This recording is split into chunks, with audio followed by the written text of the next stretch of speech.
gente tem tanta dificuldade em escutar genuinamente?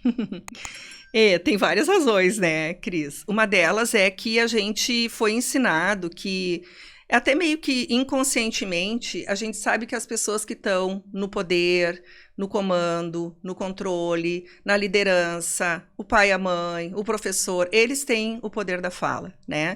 Então, a fala, ela determina quem manda e a escuta determina quem obedece, né? Então, já começa por aí. Por isso, muitas vezes, as pessoas têm muita dificuldade quando elas estão numa reunião, por exemplo, e pede a opinião das pessoas, de dar o tempo das pessoas responderem, né? Porque é como se eu tivesse estar sempre com o comando, né, da situação. Essa é uma razão. Inconsciente até, né?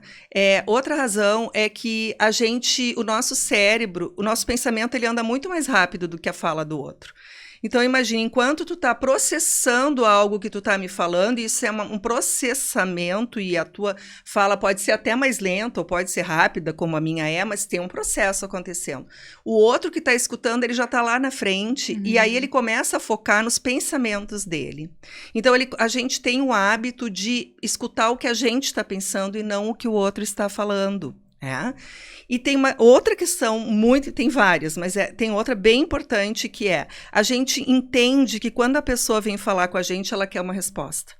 E ela quer uma solução. E ela quer que a gente interfira. Isso a gente tem que desconstruir, porque não é verdade, né? Ao fazer isso, eu bloqueio, na verdade, a empatia e a escuta pelo outro.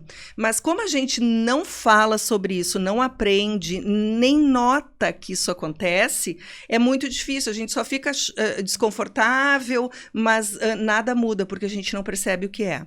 Uma boa escuta requer silêncio, requer atenção no outro, requer descolar dos meus pensamentos automáticos, requer descolar dos meus julgamentos. Então, tem que acontecer todo um processo interno para eu aprender a escutar.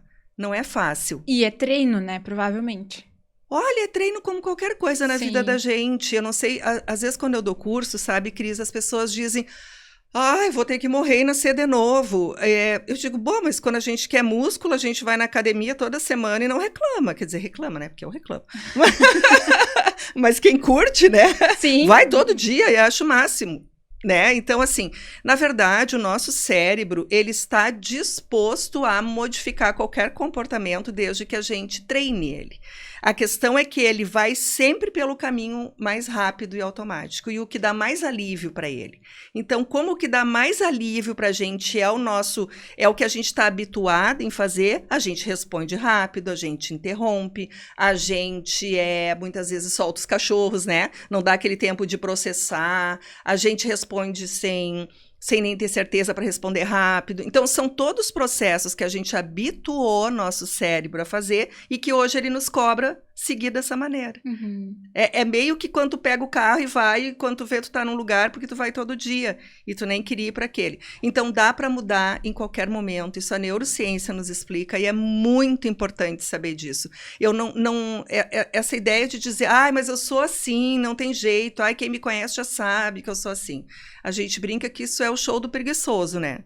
Porque eu nasci assim, eu cresci assim, não é verdade. Tudo a gente aprendeu, tudo a gente desenvolveu e tudo a gente pode mudar. Sim, e começa por tomar consciência disso, né? Então, essa é a grande questão e por isso que quando eu desenhei esse método, Cris, e ele é totalmente baseado, eu não inventei nada, eu só peguei uma série de conhecimentos que eu fui estudando e juntei num caminho, vamos dizer, que para mim faz sentido, né?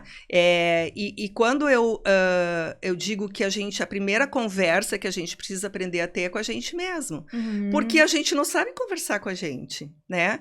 Em que momento do dia eu paro e reflito sobre como eu estou, como eu me sinto e quais são minhas necessidades atendidas e não atendidas. E aí vem toda uma questão da comunicação não violenta, né?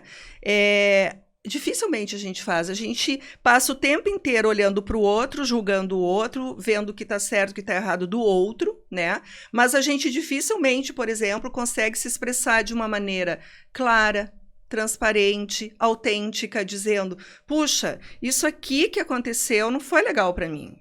Por isso e por aquilo, porque eu esperava, porque eu tinha expectativas. Então, a gente não tem esse processo de reflexão para quando for conversar com outra pessoa, contar sobre nós.